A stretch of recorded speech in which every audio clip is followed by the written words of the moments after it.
Y'all ever had someone try to fine you for something that isn't even real? Yeah, that actually happened to me. And when I dug deeper, I found a scam so wild it blew the whole neighborhood up.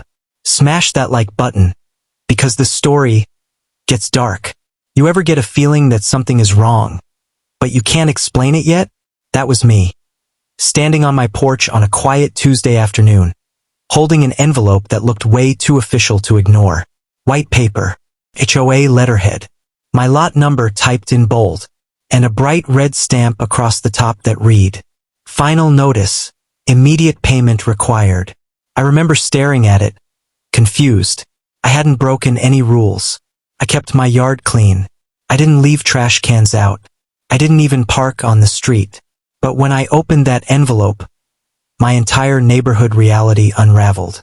According to this notice, I was being fined $350 for violating a rule I'd never heard of in my life. Unapproved exterior plant display. Plant display. I didn't even know what that meant. The notice referenced Section 14D of the HOA Environmental Guidelines. So I did what any reasonable homeowner would do. I went inside, grabbed the HOA bylaws binder we all get when we move in, sat down at my dining table and flipped to Section 14. And guess what? There was no Section 14D. There wasn't even a Section 14 at all. At that moment, my stomach dropped. Something wasn't adding up. I pulled up the HOA website. No Section 14. No plant display rule. No environmental guidelines. Nothing. This rule didn't exist. Not even a little bit.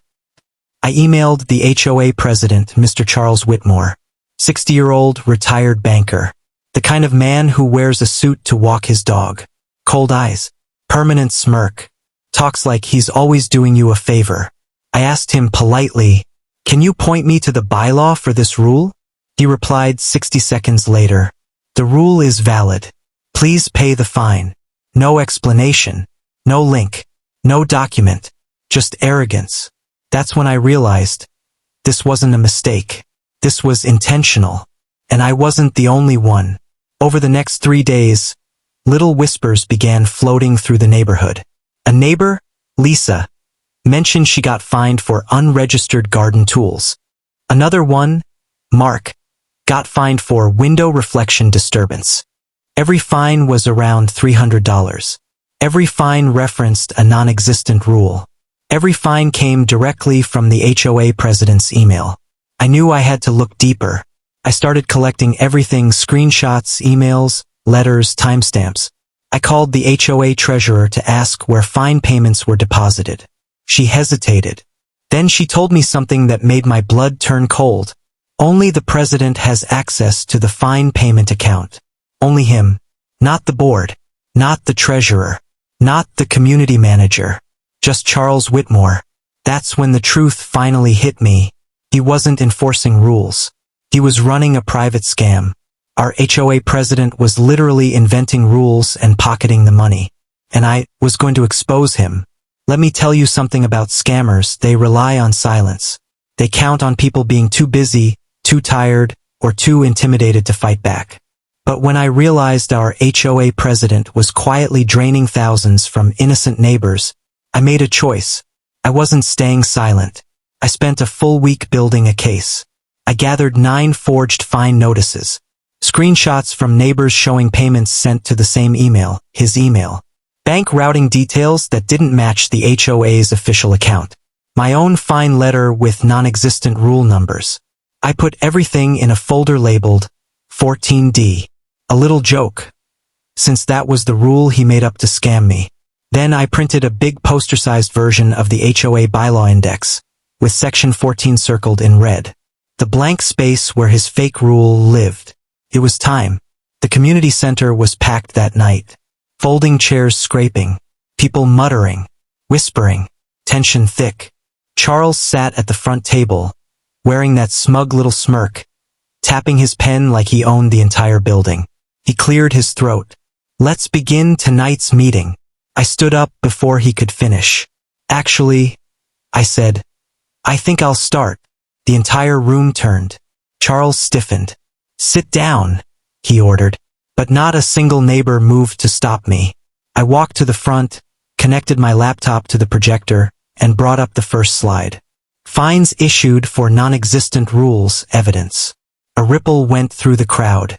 Charles's face twitched. I don't know what you think you're. Oh, I'm not thinking. I cut in.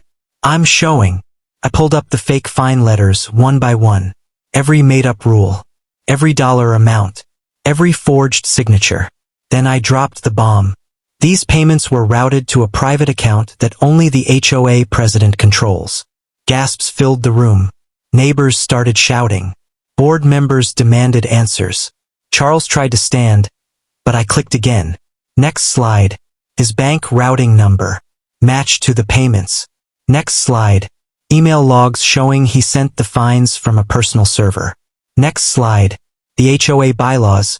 Projected huge across the wall, with a giant empty space where 14D should have been. People exploded. He fined me too. My daughter paid him last month. He said it was a new rule. This is fraud. Charles panicked. He tried to grab the projector cord, but two board members stepped in front of him. It's not what it looks like, he shouted, voice cracking. The rules exist. You just don't have the updated binder. Really? I raised the blank bylaws index. Show us the update, Charles.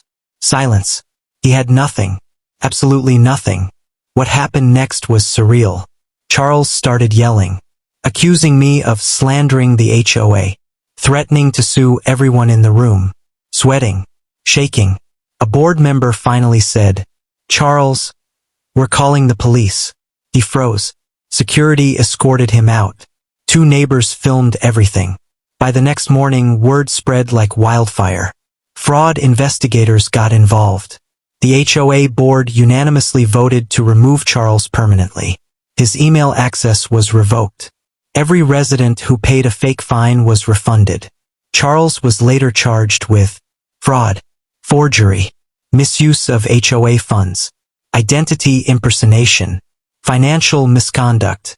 Neighbors thanked me nonstop for weeks. But honestly, I wasn't the hero. I was just the first person who said, show me the rule. And when he couldn't, everything came crashing down.